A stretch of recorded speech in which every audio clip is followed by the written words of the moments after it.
one of the things that I've noticed doing these podcasts is that so many people have told me, wow, I've never been asked to tell my story before. Thank you. And it hits me every time. Yes. Because you see, like, people need that. Welcome to the What I Meant to Say podcast. I'm your host, Wendy Jones, founder of Be Better Media and a mom of 4, passionate about human connection. Throughout my journey, I have experienced many what I meant to say moments. But since life doesn't give us do-overs, I've created a space to reflect and tell our stories again with a little more grace for ourselves and the hope that we can help others and be better for having listened. Welcome to the What I Meant to Say podcast. I'm your host, Wendy Jones, and I am joined today by Michelle Bernabe, a very pioneering and innovative RN. And we connected through a conversation about finding better medicine for health and mental health and that journey that so many Americans are on. And I'm just really excited to have this conversation today.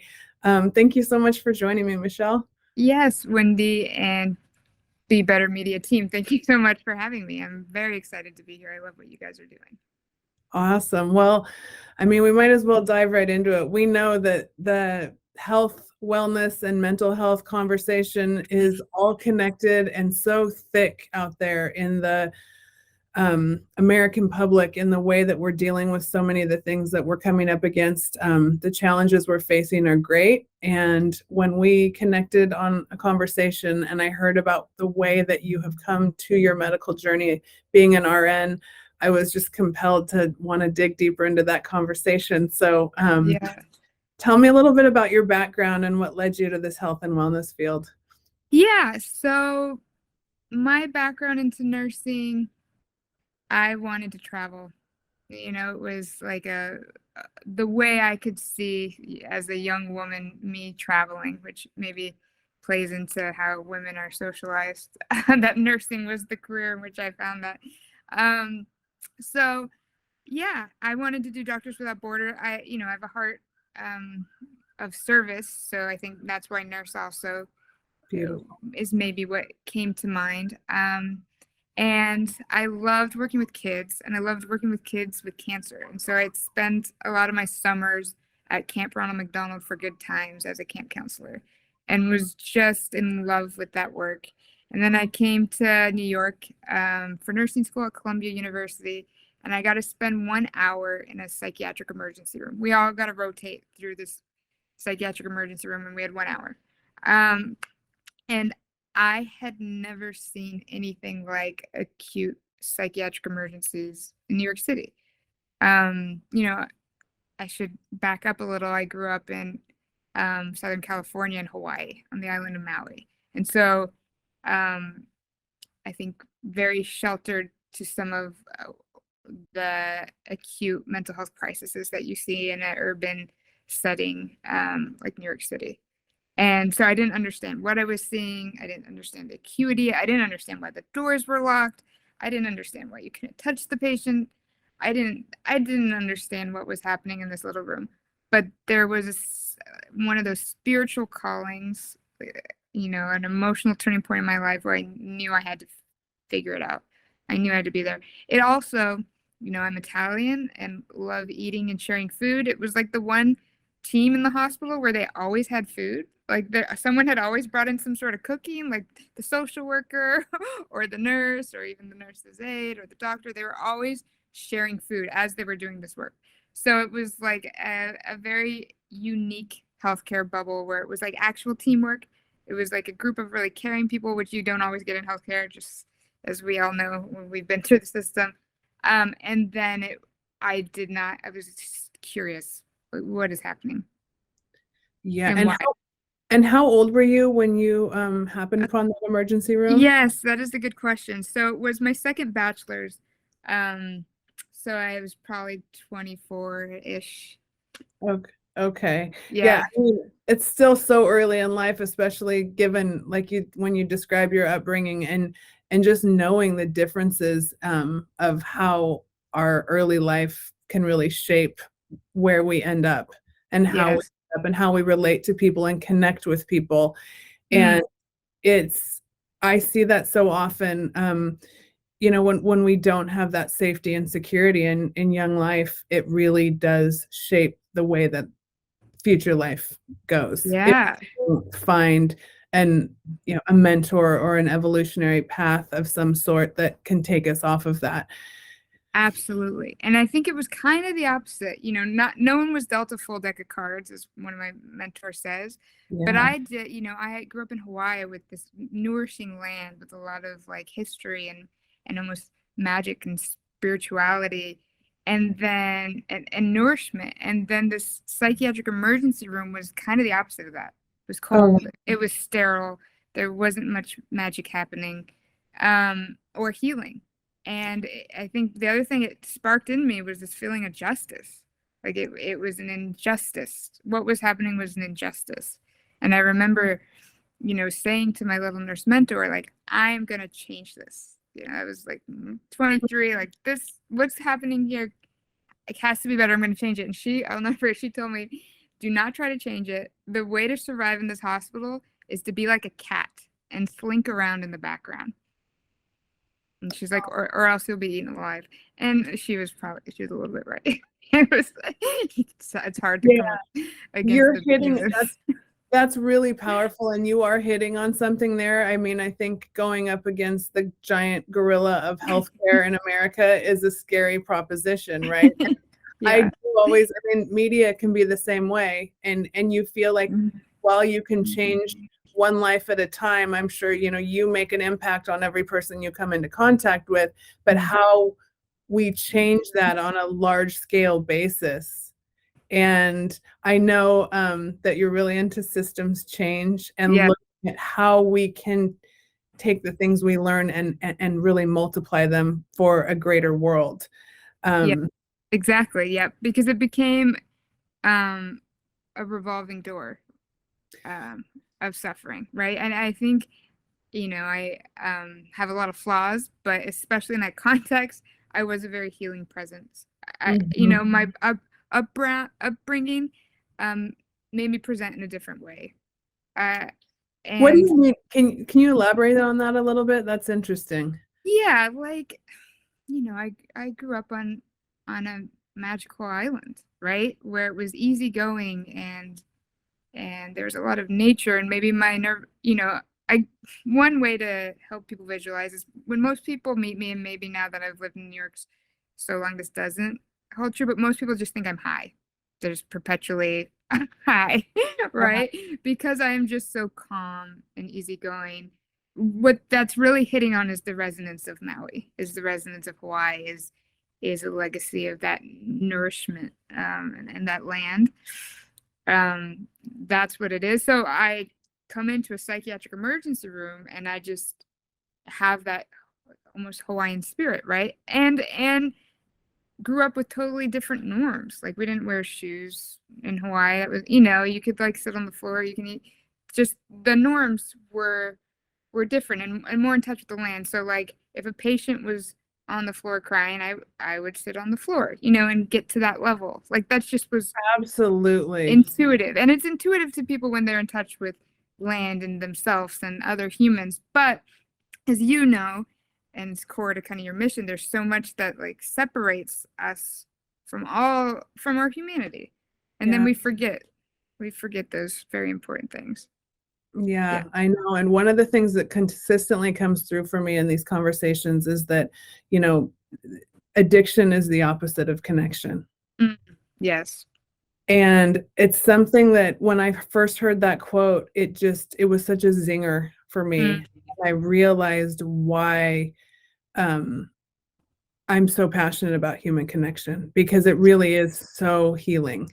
And yes. people don't realize it. And then as we become more and more disconnected in the world, it feels like we're more connected than we've ever been, but human to human, we're more disconnected, and is my feeling.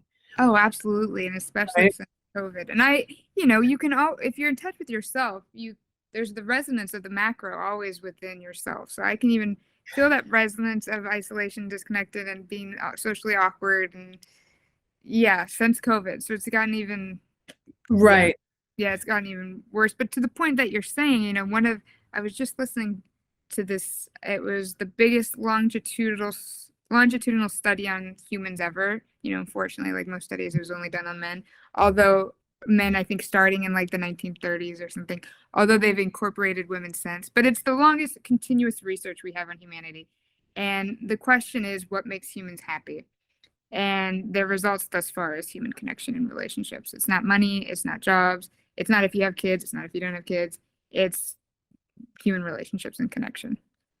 Wow. Yeah.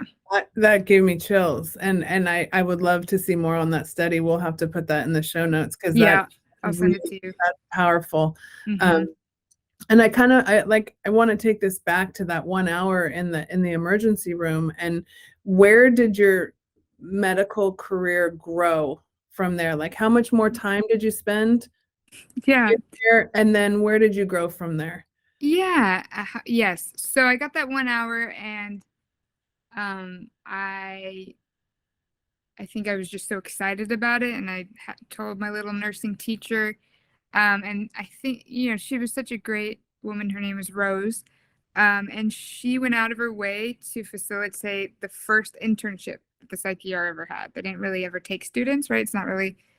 One could argue it's not an appropriate place for a student and a novice to just be hanging out, but I think like people could see my enchantment, and they were kind of enchanted by the youthful energy, and I'm like, an okay person and to have around. And so she was able to facilitate this internship. So I could stay there for 16 or however 4 to 8 weeks, whatever the internship was. Whatever the round was. Yeah. Yeah, and then that's when it was almost an overload of what I was seeing. And thankfully, I got a grant from Columbia, from the Macy's family, to study narrative medicine at Columbia. And that became a huge lifeboat to help me hold and process everything I was seeing in that emergency room. Yeah. Wow. Yeah. So that word you just used, I had never heard until the first time I was on a call with you. Yeah. Narrative medicine. And Yeah. when you said it, I got chills like I'm getting now. Yeah. And I was like, oh my gosh, that's a thing. I remember I said that to you, and you said, oh, Yeah. there's lots of studies, and I've looked at your stack that you started, and I just want this concept to be out there, like front and Yes. center and out loud. So tell me more. People have probably never heard this term. What is narrative medicine? Yeah. So I'm going to use my words. You can Google narrative medicine, and it comes out of Columbia University. A brilliant, very humble and lovely Dr. Rita Sharon kind of birthed this concept. And to me, it's a powerful approach that uses storytelling and personal narratives to promote healing and well-being. And it's a double side. To me, I don't know if narrative medicine is as powerful in a vacuum, right? So you have to have the storyteller, and then you have to have someone who's deeply listening and holding that. And I think one of the magical things about narrative medicine is, depending on who's in the room and who's listening, the story and how it forms even changes in that moment, right? So if it's just me or you, maybe if it was just me and you at a coffee table versus me and you at a, in this podcast, is changing what I'm saying, and there's some interplay between the listeners that I don't even know somehow, and all of that is powerful, and all of that is transformative, and it transforms me, and it transforms the listener, and it brings us closer together and closer to ourselves, and it's just wonderful healing goodness. Yeah, absolutely. So how is it how is that practice being engaged out there? The practice of narrative medicine. Yeah, that's great. It could look a lot of ways. So what it looked like, what it's looked like for me, and I, as a student of it, and I've, worked with veterans, other groups, is choosing. You can do two ways. One, you can choose a topic, like a infamous narrative medicine icebreaker is, tell me the story of your name. And you have 7 minutes to write down the story of your name. Pencils down to 7 minutes, just drop it, and then you share and listen. And even that is healing with a group of strangers or a group of people you know. Yeah. And I've done that icebreaker like 9 times, and every time a different part of my own story of my name comes up. And yeah, so it's just like Yeah, that's powerful. It's so yeah. funny. Like even yesterday, I mean, and names are so generational, right? Like the ones that would like from my generation are not around like that. I don't know a lot of nobody's naming their daughter Wendy anymore. But when I went to Starbucks yesterday, the girl was like, "Oh, from Peter Pan," and Oh, cool. it does there. That's a really powerful exercise. I love it, and it took right when she said it, it took me back to like my dad used to read us Peter Pan when I was little, Oh, right? really? I So it's love like that. I see how exactly like personally how that could work, and then how the Mhm. story comes from it, and you feel more understood. And one of the things that I've noticed doing these podcasts is that so many people have told me, "Wow, I've never been asked to tell my story before. Mm, Thank you." And it hits me every time yes. because you see, like, Whew. people need that. And I Yeah. think I ended up in this space because I needed that, but I love being the listener. And so that's Mm, another thing I really want to connect with when you said it takes a really deep and active listener. mm. And, it I'm wondering if you like what are some of the ways that people can cultivate that skill to be a really deep and active listener? Because it's so healing. Yeah. I mean, it's as easy as just listening. you know I think especially when you're in a group and when you have written something and you're about to share it, right? There's so much nerves. What am I going to say next? How should I say this? I mean, it happens to me. I lead this work and I still get nervous. And I think it's really just allowing yourself to listen and trusting that the infinite wisdom of your spirit, and that when it comes your turn to talk, um, you're going to know what to say. And in fact, if you're worried about like wanting to say the best thing, it will be more powerful if you have just listened. Like you will be a better speaker if you focus on listening. It is so true. And I Yeah. think people don't even realize that a lot of times that is what's getting in their way is that fear of how we're Hmm. singing or what am I going to Hmm. say next or how does this look? Of It's course. so subconscious, right? I mean, Hmm. so until we really start looking at that work and realizing like so tying back to the happiness, if relationships are what are making us happy as humans, these deeper connections are going to give us Hmm. better relationships. Exactly. But it's like it seems so simple, but man, are there so many things getting in the way of having conversations like this one that you don't realize. And see, I always go back to the nervous system, that Mm, until we have that safe space where our nervous system can come down and we can have this human connection. And yeah. then that takes me back to to the hospital, right? I mean, so the ways that we're not cultivating that safety in American society. Yeah. And the listening. We don't listen to one another in American society. Yeah. Which, one of the tools of narrative medicine is you actually listen to some things twice. So, you know, the icebreaker is just tell a story, but you can use a poem or a prompt and you read it through the first time. And the first pass, you just choose a phrase or a sentence that hit you. And then you do a closer reading again. And then after that second reading, you would have a prompt like, what does it feel like to be free? Something related to the poem or the prose you just read. So listening to something even twice over is one of the ways narrative medicine helps cultivate the tool of deep listening. Um, yeah, so there, like you said, there are ways it is so important for connection. And it is something we have to cultivate because our we're not taught how to listen in our No, society. and our days are going so fast and there's so much coming in. There's so much Yes. content, there's so many stories, there's so many things we have to do. There's so many things we have to do for security reasons, for just to like get through our day that it Yes. keeps us away from that. Yeah. Um, And I'm curious though, you said you've done a little work with veterans, but what other like veterans and what groups have you worked with in the narrative medicine space? Yeah, so it's been other healthcare workers I focused on, and specifically combat veterans who were suffering from PTSD and suicidal ideations. Wow. As a result of moral injury, actually. It was specific to moral injury. Oh, can you explain a little bit more about that? What is Moral injury? moral injury? Yeah. Yeah. I always want to paraphrase it with Michelle's definitions, which if you Google it, you'll have a more linguistically bound definition.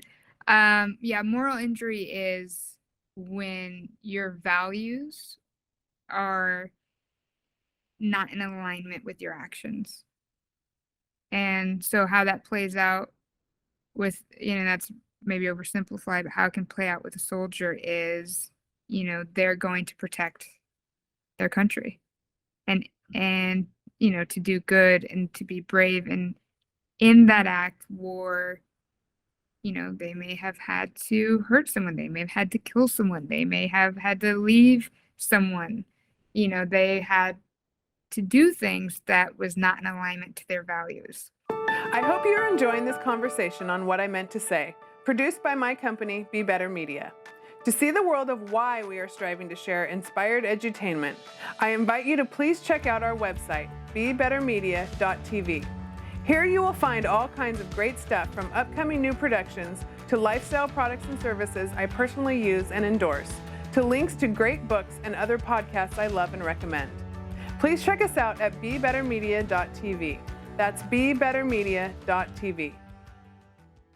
And that has interesting effects on the human spirit that modern wisdom has separated from a psychological wounding. Yeah, that sounds like really a separation from your true self, right? Yeah. Yep. Yes. Okay. Yeah. And I mean, you can definitely see how that would play out on the battlefield. And of course, I get really, I'm very interested because we've done some work with veterans here, and they inspire me on such a deep level. Yes.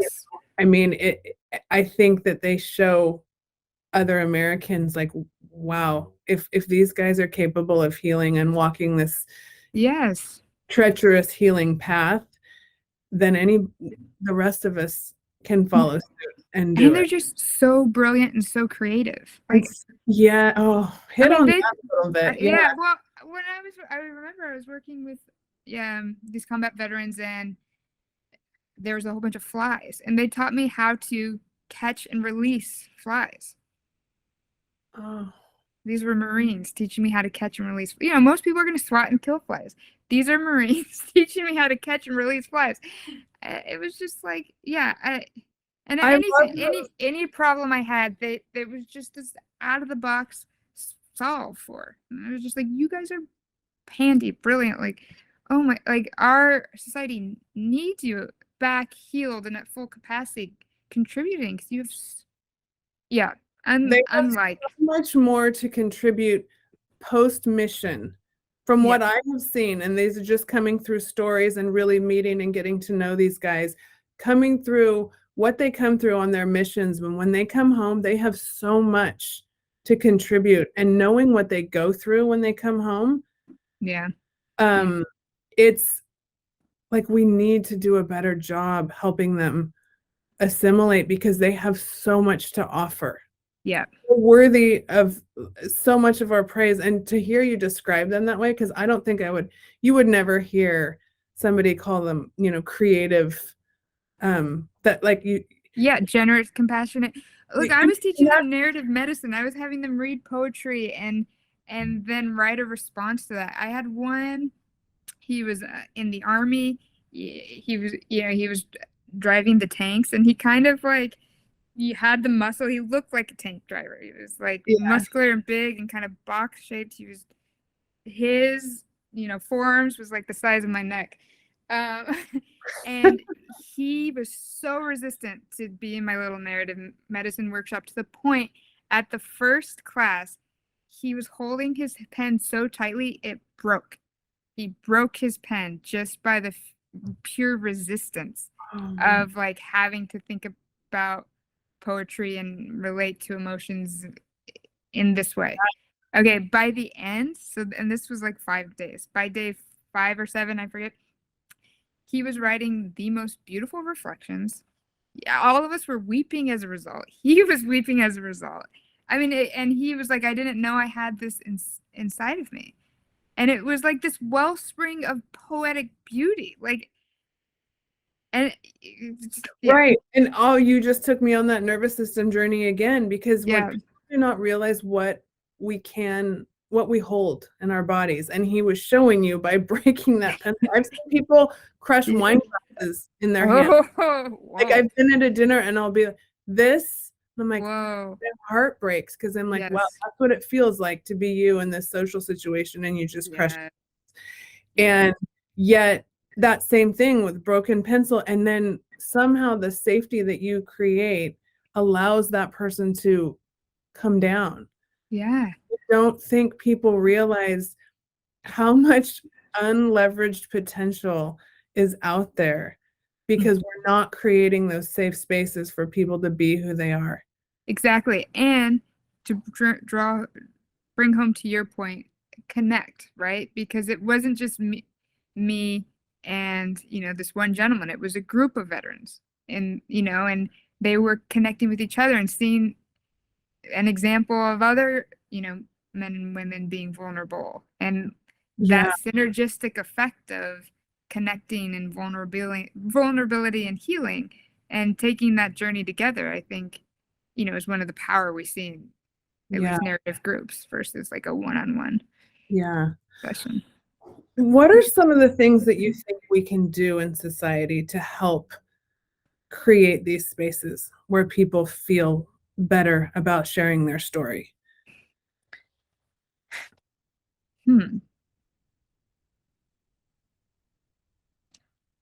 Yeah, I think it depends on the group, right? And so I think the group of people who, the more masculine presenting in stereotypes the group is, the harder they are going to have, in my experience, the harder time they have opening and being vulnerable in this way. So I think it takes, unlearning stereotypes, unlearning concepts of themselves. Like this one combat veteran did not want to be in this class. He told me, I have nothing to contribute. This is not me. Right? And he had to unlearn that story he was telling himself. And by day 7, he was on his own writing poetry by the river. It was like he unlearned that and was a new him, and his energy was just so much gentler and softer and open. Absolutely. So and what that does for families, for family systems, for communities, that's what I'm after in this generational learning and healing. And that's what I hear coming through your story. And I was so drawn to it, because it's like, it's not just that one person, it's that ripple effect that they have out into their societies and their communities and their families. And going back to those relationships, I mean, it's a totally different experience with that man once he's been through what you led him through. Exactly. Yes. Yeah. And he gets to bring that home, and he gets to be an example to his sons that he, wrote poetry and wrote about his feelings, and read it to his wife, and relate to her in a new way. And how do we remove those labels of like, this is masculine and this is not? I mean, or at least disassociate with them to let us. I think it takes people who you trust, leading by example, right? I can sit here and I am not convinced that had I just been one-on-one in a vacuum with, that Army tank driver, that he, me, kind of a petite younger woman, would have given any fucks about what I don't know if I'm allowed to say it. No, you say whatever you like. But that wasn't the container we created. He had peers, he had other vets of all generations, and he got to see them do it first. No one expected him to do it first, and if he would have resisted the whole time, that would have been okay too. But he got to see them do it first, and he got to kind of relate to some of their stories, right, and their emotions.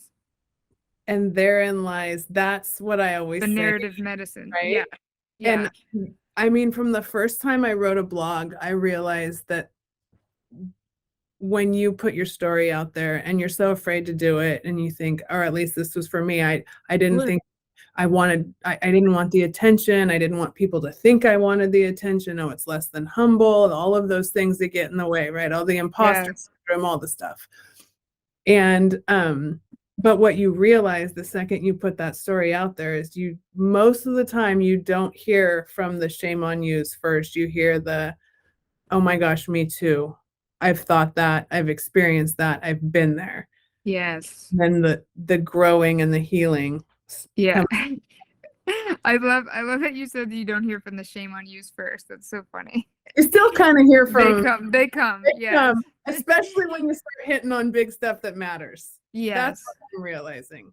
Yeah. But, that's part of charting your own unique course, right? I mean, we don't have to be for everybody, but we do have the safe space and the group of people. I've always told my kids, like, being popular is overrated.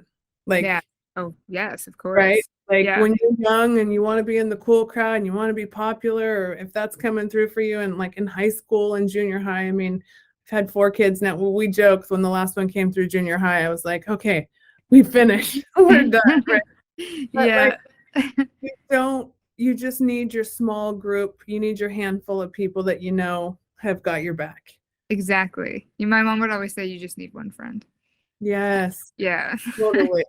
I've prayed for that for my kids in so many different things, because it does. That is it's so important. Yeah. I love that. You want to parents are such a key component to the way that we grow up. Of course. Yeah. And parenting is always something that comes through too in these conversations. And can you tell me a little bit about your mom? Oh sure, yeah. That got me. So my mom is brilliant. She was a brilliant woman. She skipped a grade when she was young, and I wonder, but in her time she did what women do, or she had her family focused on that. But then she later on did get her master's. She's a social worker. And ran the social work early start program in the Tri-Counties, California. So Santa Barbara, Ventura County, and whatever the third county of Tri-Counties is. So San Luis Obispo? Yes, probably San Luis Obispo, exactly. So she did that, and beautiful. I often reflect, though, because she is so brilliant. Like, now that women kind of get to lead more and get to really express who they are more, like who she would have been today. Oh, that's powerful. Yeah. Yeah. Because I think my father got to live out his career, right? And she didn't. She had a career. She's brilliant, and I don't think you could have stopped her from having one. Yeah. But she took a lot. I mean, she raised us. Right. Yeah. And as that generation, that was that whole generation. Absolutely. And I've always said, I don't know where I heard this quote, you can have it all, but you can't have it all at once. And that resonates for me a lot. I mean, my kids are bigger, but it's a balancing act. Yeah. And to see, but you can see, like, what she was teaching you, it came through in the person you are and in the career. Yeah. I mean, you guys aren't too far apart in exactly. that led you where where you ended up. Yep, exactly. Yeah, I'm very lucky. Yeah, that's really cool. So, there was something that caught my ear too, is that concept of unlearning. Yeah. And I think I saw it on your LinkedIn where you called yourself a scholar of unlearning. And that resonated with me a lot, because I think, for all the things that we do learn, we hit a certain point in life. And I don't even know how old you are. I know you're a lot younger than me, but I started realizing that was really something, that not believing all the things about ourselves or the things that society has told us is really part of becoming a better person, right? Yeah, exactly. I think for me, I'm 36. Okay. I look a lot younger, so I like to say my age. Yeah, for me, it started with Buddhism, and I'm not a Buddhist, but I love Buddhism. I And would. it's this parable where, before enlightenment, the person before enlightenment sees the mountain as a mountain. Once they are enlightened, they see that the mountain is not the mountain. After enlightenment, they see the mountain as a mountain again. And it was just kind of this like, yeah, this playfulness around, our ideas of knowledge and what we do know, and then as growing up at a time where research was like, vitamins are great, vitamins don't help. I definitely take your vitamins, you're gonna live to 100. Take the, and it's just like, these macro messages of like, what do we know, when do we know it? Yeah.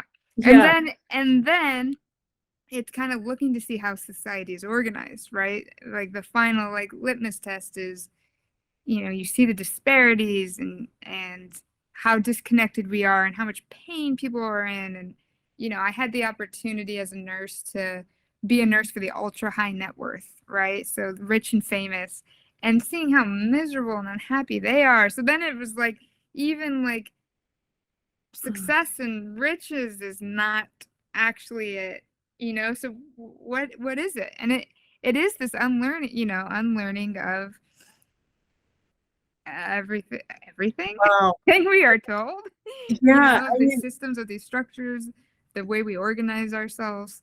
Yeah. Yeah, two things like came through for me there. And like the first one was like, maybe it is just, even for us real deep thinkers, it's like not taking ourselves so seriously and thinking we know, Yeah, right? Just exactly. the concept of being open to like, I really don't know. That it has to be the predisposition. Yeah. And I've Yeah. said that so many times. I'm like, because I love to read, I love to learn. And the more you learn, the older you get, the more you realize you don't You know. don't know. Yeah. Right. And Yeah. it's freeing in a lot of ways. Yeah. But knowing yourself allows you to have that confidence to just keep going. And I use Buddhism, but there's this interesting concept of Christianity,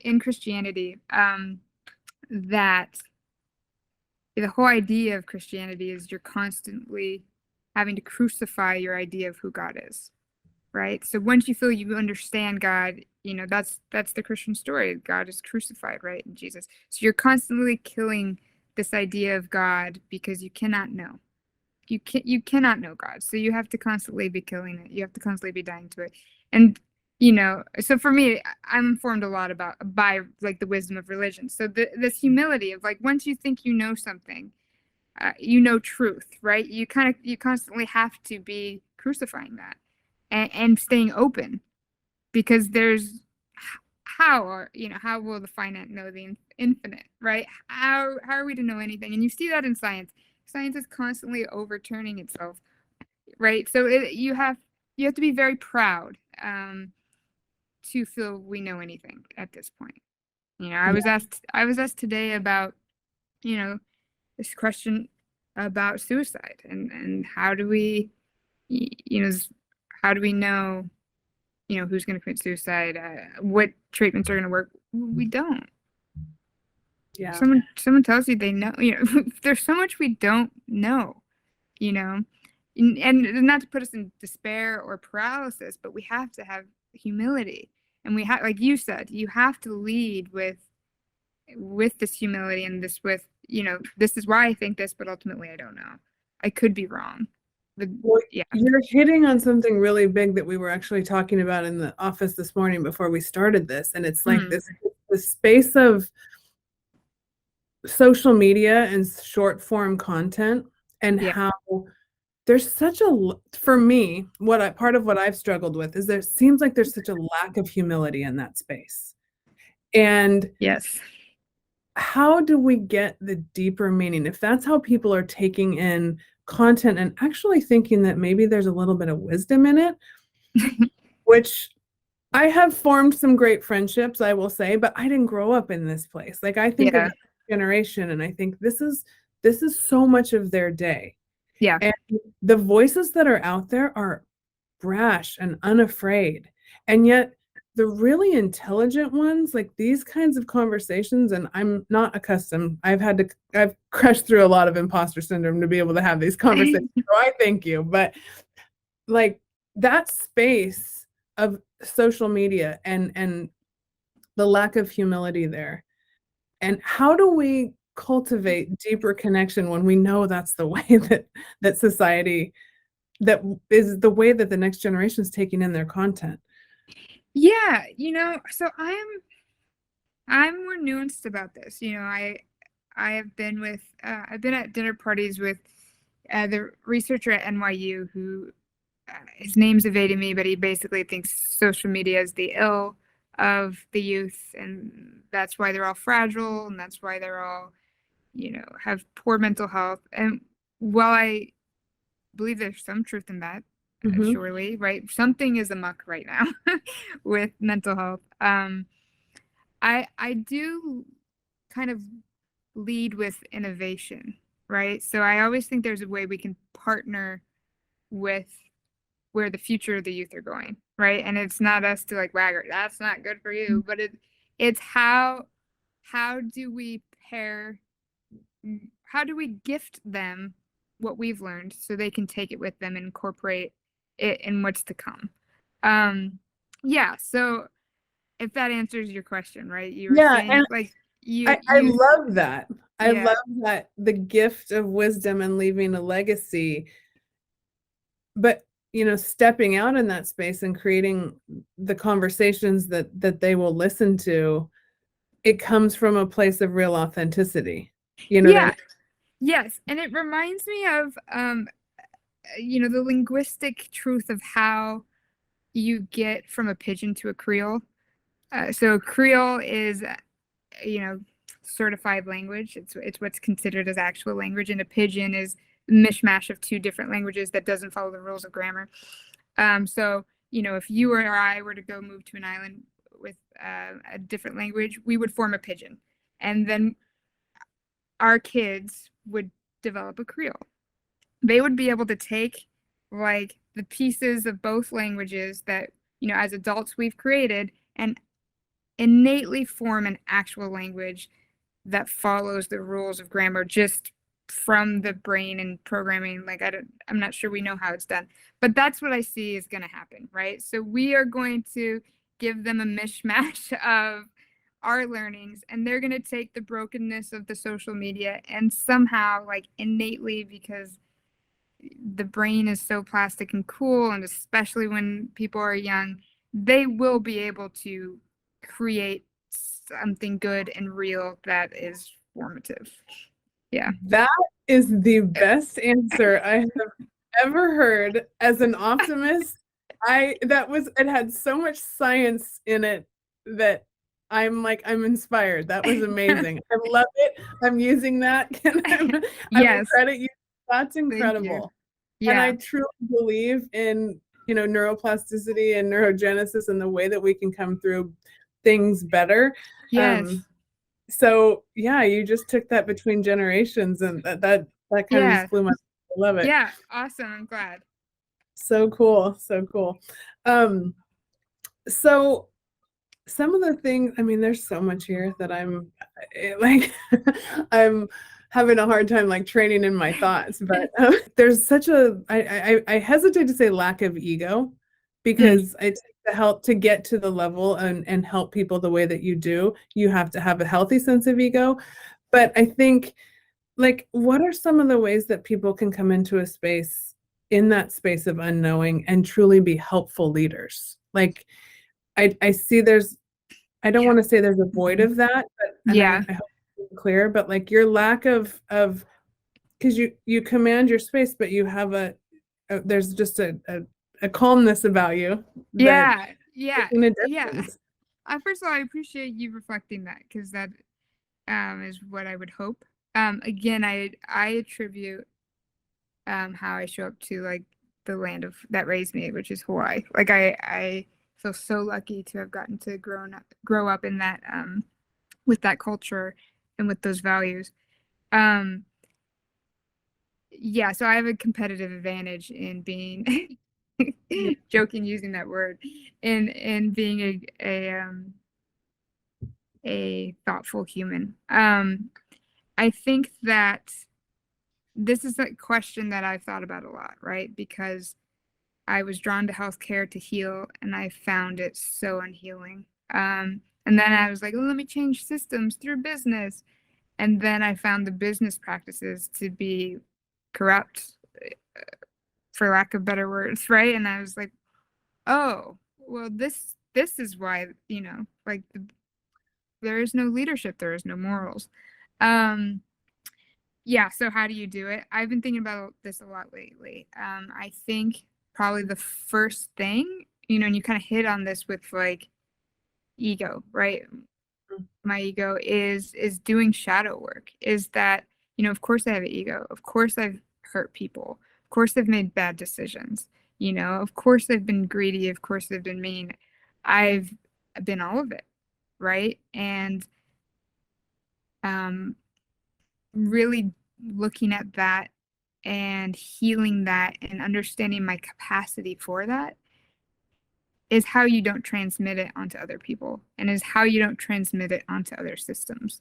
And I think to tie it into social media is a perfect example of how we all pretend that we're okay and we're good and that we're happy all the time and that we're in love and we sometimes like jokingly make fun of ourselves but only if it looks cool enough, still kind of paints you in a cool way, and there is no we don't publicly do our shadow work or do it at all, and we need to be like to me the cornerstone of leadership and being a moral leader is knowing your dark. Like you can't sit in the dark with other people if you haven't sat in the dark yourself. And yeah, if you're not in touch with your own darkness, or you will transmit it onto other people, and you'll be unaware of it. And Yeah. that's business in America is just unhealed people transmitting their trauma. And that is healthcare as well. It's Yes. because it's a business. There are a lot of good people in business, and there are a lot of good people in healthcare. But Yeah. um, But yeah, it's finding that level of consciousness within any of those environments yeah, that help us move ourselves forward. And that shadow work, we don't talk about it enough. yeah, And you have to find safe places to practice it, but absolutely, it needs to be out among the connected in yeah, those spaces like you were describing. Uh, yeah, yeah. So that leads us, the narrative medicine would seem to be a beautiful place to be able to do that shadow work. Am I right? exactly. Yeah. Yeah. Oh, yeah. I Yeah. I mean, mean, mine started with journaling, and exactly. yeah. So Yep. people don't realize that you can also, there are tools to just get started on your own and Yep. then start to, seek out people that are of like mind that want to do that work with you. Yeah. So, one of the concepts when I came up with this podcast space, was really on this generational learning aspect Mhm. of talking to people at different points in their lives because we all face different challenges at different points, right? And Yeah. we use those things to help us be better for having gone through them and give ourselves grace for the things that we didn't know at the time and what we learned. So Exactly. Yep. yeah, so one of the questions I always like to ask my guests is like, what is a piece of advice that you would give to your younger self? Yeah, that's funny. I thought about this question before and I wrote things down, but I'm trying to see in the spirit of what we talked about if something new is coming up. Sure. Yeah, and I think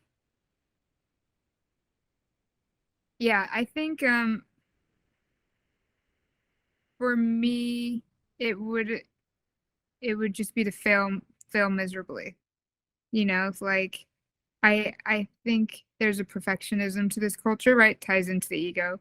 Um where and ties into the, our program nature to follow a certain narrative of how life should be, that um we we follow how we think things are supposed to be, and we don't allow ourselves to fail and fail hard and fail miserably, and yeah, and that is the antithesis to innovation. Like a lot of great innovations have been mistakes. Like penicillin came from like accidentally leaving cheese out or whatever. Like, Yeah. right? So, they're mistakes, but like what about, and I think we could improve at a greater velocity if we didn't just allow for mistakes, but we were more courageous about failing. And intentional about, like, like you said, in your journey of doing this podcast, there was a lot of that fear, and Yeah. like, yeah. So for myself, yeah, I would have failed. I would have allowed myself to fail. For me, I think nursing, I trust that I became a nurse for a reason, and I'm going to do so much good as I can with all that I was allowed to, the suffering and pain I was allowed to be with. But I think if I would have allowed myself to fail, I would have done I would have done math and science. Mm. You Like have a brilliant brain, that's for sure. To have yeah, it's amazing. It's really cool to watch because you also yeah. have a philosopher's brain. So it's like all of the math and science and the way it comes out in your words it's beautiful.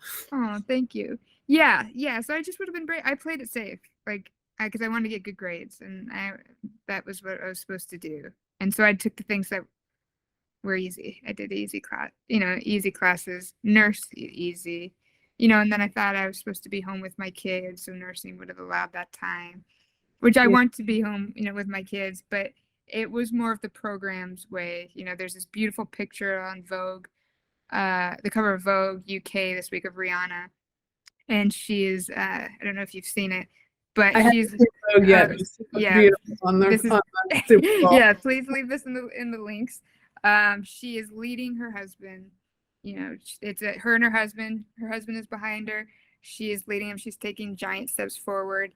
He's taking small steps. He's holding the baby. He's kissing the baby. And she just has this powerful, like, leader stance. And it's just, yeah, I get chills thinking about it because I it's just did too. That was redefining womanhood. And he's getting, ASAP's getting to redefine, like, masculinity and what it means to be a father. And it's so beautiful. But, yeah, so I was afraid, too much fear, yeah. too much fear.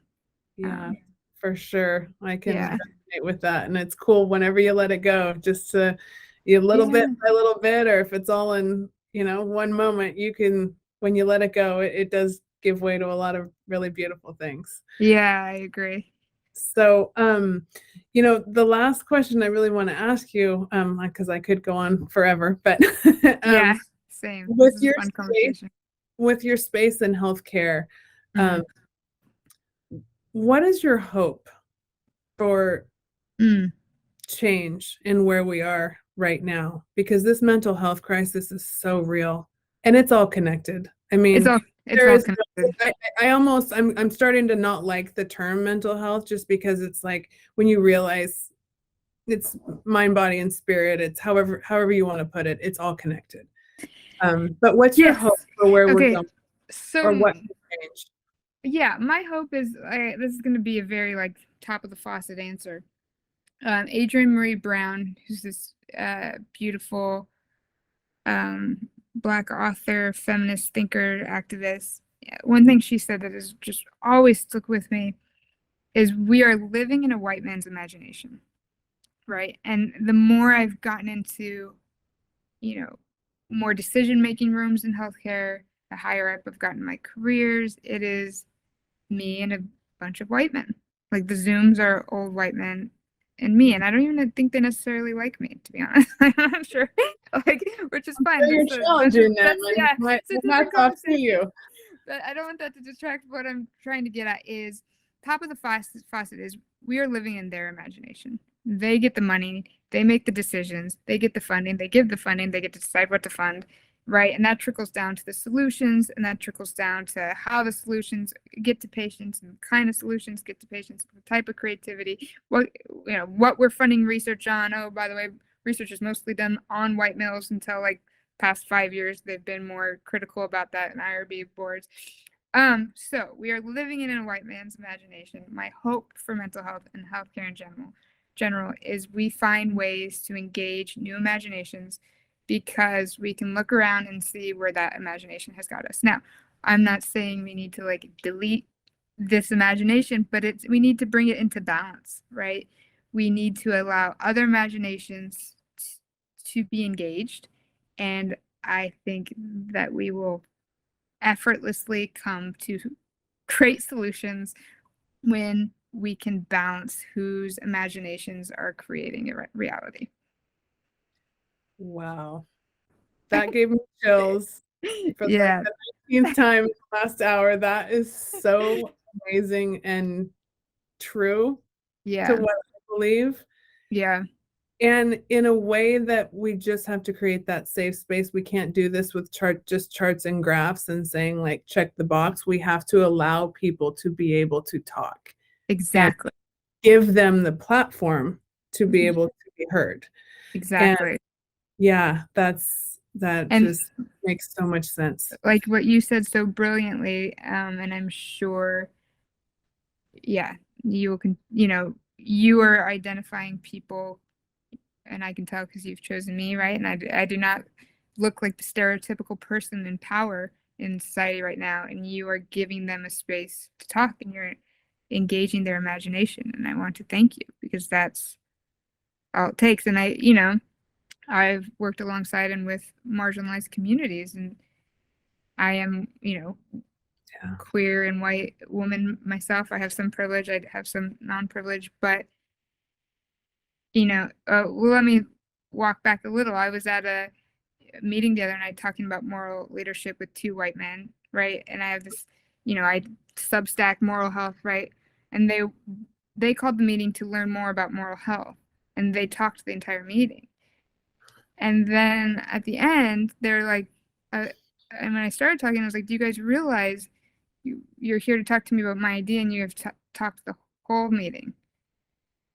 And then one of them was like, "Well, I guess, when I get nervous, I just fill in the space."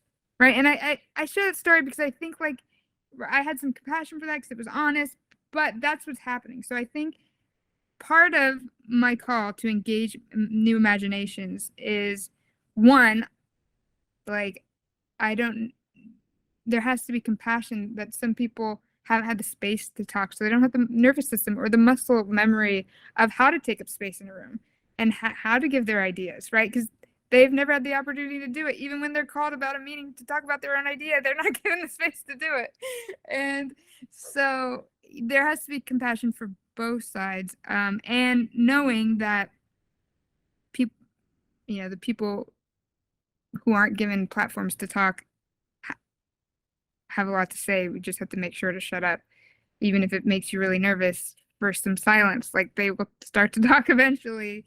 It's just a balancing of Wow. that dance. Yeah. And I mean, I will say, I never realized that I created this space because I very much, like you say, I have a lot of privilege, but other areas not. And I created this space because it was something that I had never felt I had. And It's so important. I didn't know that when I did it. But the more I had these conversations, I realized, wow, I just want people to be able to be heard. Yeah. And story, because it really is so healing. And it's brought full circle in this conversation with, like I said, I had never heard the term narrative medicine, but intuitively, energetically, I it was out there. Yeah, people talk about remembering things that they never knew, right? Yes. Because you've been doing it. You are doing it. Yeah. Yeah. So, I thank you so much. I would love to stay connected on this topic, and we could go on for hours because you're doing brilliant work. And I love this. I think it's so necessary and amazingly healing for people in America right now. And they really need to hear it. Thank you. Yeah. It's a gift. And thank you for using your voice and platform this way. Well, thank you so much for being here today. I just love the work that you're doing out there. And you're just a wonderful representation of how I sum up what we're doing here at Be Better Media. And I just want to encourage people to be real, be you, and be better. Love that. Thank you. Thank you so much for listening to What I Meant to Say. If you enjoyed this conversation, you know what to do. Subscribe, rate, review. And for more great content, courses, and lifestyle, go to BeBetterMedia.tv. Some of these stories contain sensitive content about real-life events, and all of the information in this podcast and from anywhere on the Be Better Media website is for informational purposes only. If you find that you need help, which we all do from time to time, please reach out to a licensed professional for help.